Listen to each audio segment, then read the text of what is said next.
And do you believe that's the cause of Kennedy's problems?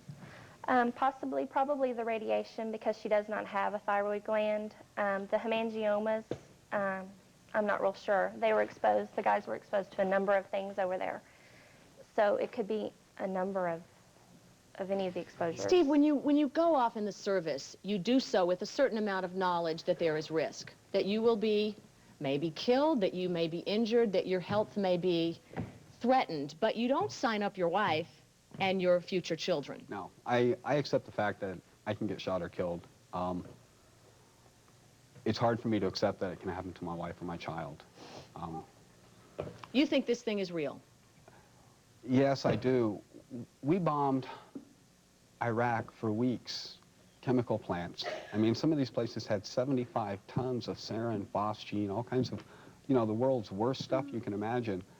And I really believe that the fallout had to go somewhere. It doesn't, you know, God doesn't open up heaven and take all the bad stuff out of there. It had to go somewhere.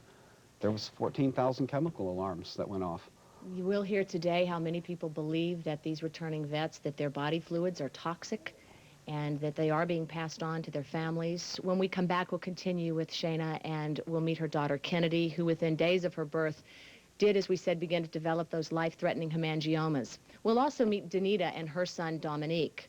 Now, Dominique was born without his lower right arm. Plus, later on, we'll hear from this expert who says the Gulf War syndrome is an epidemic, and it is as serious as AIDS, that we should be paying attention. Gulf War babies. Hope you can join us. That's the focus of today's Leeza. We'll be right back.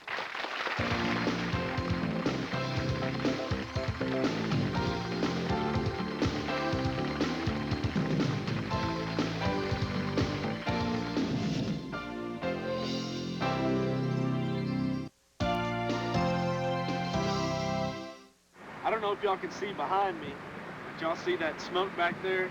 Well, that's, I guess the best way I can put it is a burning detail. That's what they're doing back there, is burning it, getting that all cleaned up. I've been on that twice since I've been here. Not a fun job, it's really hot.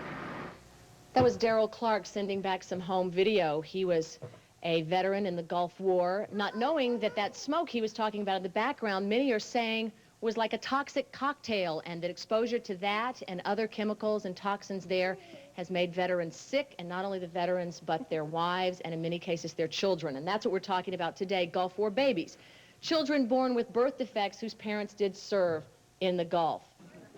Darrell Clark was one of them, and his wife Shana and their daughter Kennedy are with us today. Now, little Kennedy was born without a thyroid gland, and shortly after birth began developing hemangiomas, which are blood-filled tumors all over her face and throughout the rest of her body. She is loving seeing her daddy and herself on TV. There you are. There you are. Say hi to yourself, Kennedy. Yeah, big girl. Welcome to you and your mommy. Welcome.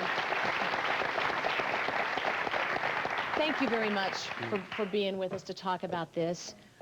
Did you have any idea that there were going to be problems with her birth while you were pregnant? No, not at all.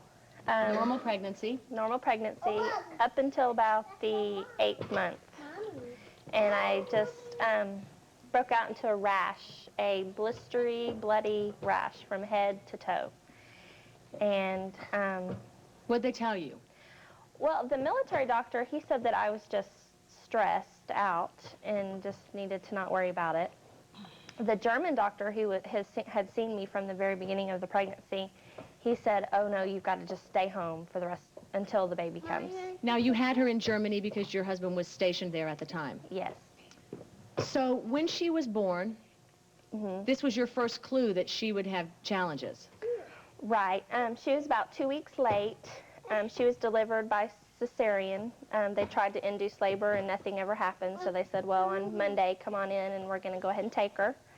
And at the time of her birth, the only thing that we thought was wrong was her right leg had a little bit of purple on it.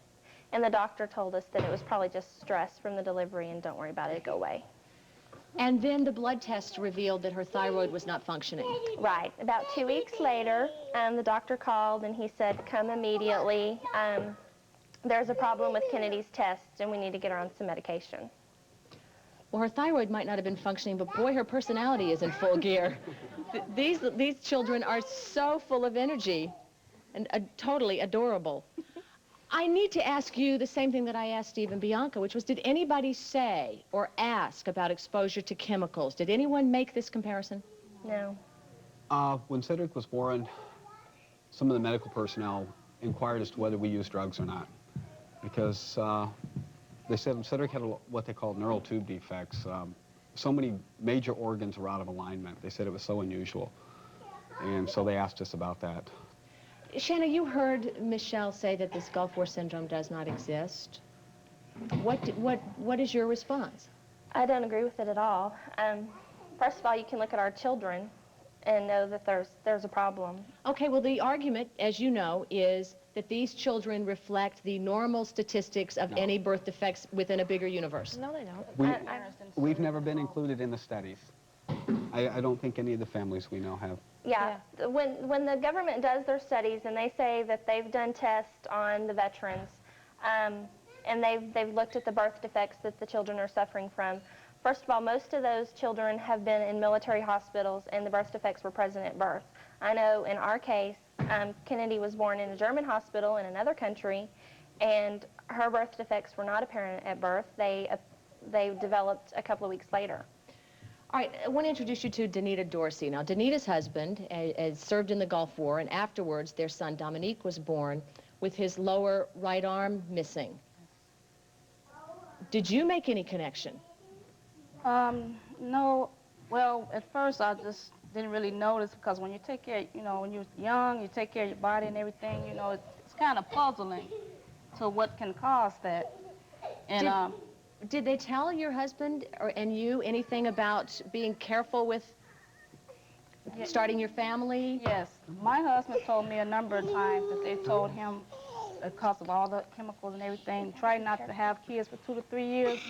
But, when he got back, he wasn't really concerned about that. Maybe he thought it wouldn't happen to him or anything like that. See, now that's interesting that the official line is that the Gulf War syndrome does not exist, but clearly there was concern as to what the vets had been exposed to, because people were being told, wait 2 to 3 years to start a family. Yes, I've heard that from a number of guys that served over there. Now, were there any physical manifestations of exposure on your husband when he came back? Well, he suffered from the fatigue syndrome. He would sleep all day long and get up like 6 or 7 o'clock at night. So he would just basically sleep all day. They told you when Dominique was born that your son was not disabled. Right. How did they make that analysis when he has half of his arm missing? I don't know. Maybe they need to see him walk all across the room trying to put his underwear on, with one hand, because it's very difficult. So you don't get any kind of assistance or any kind of a break with his care? No, they don't consider him disabled. Now, did your husband have any kind of markings on his body, or was there any other indication that something might have occurred while he was there? Yes, he was really worried about this, some kind of cauliflower or something that had formed on his genital areas. He was really concerned about that. He had been to the doctor about 3 or 4 times about that. And they just kept telling him it was a mole, or there's nothing to worry about or anything. But the minute Dominique was born, he just looked down, he said, I bet that had something to do with what I went through over there. Mm-hmm. He said, I know it. We're going to let the children go back to the play area so they can scream and be happy, and while we can talk about them. So, little guys, we'll see you back towards the end of the show. Boy, because they are really stealing it, aren't they? Okay. But this clearly is something that is affecting lots of families. There have been bans on vets giving blood for a while because the blood may be toxic, and when we come back, we're going to meet a woman who says not only is this syndrome real, but she does believe it's an epidemic, and she thinks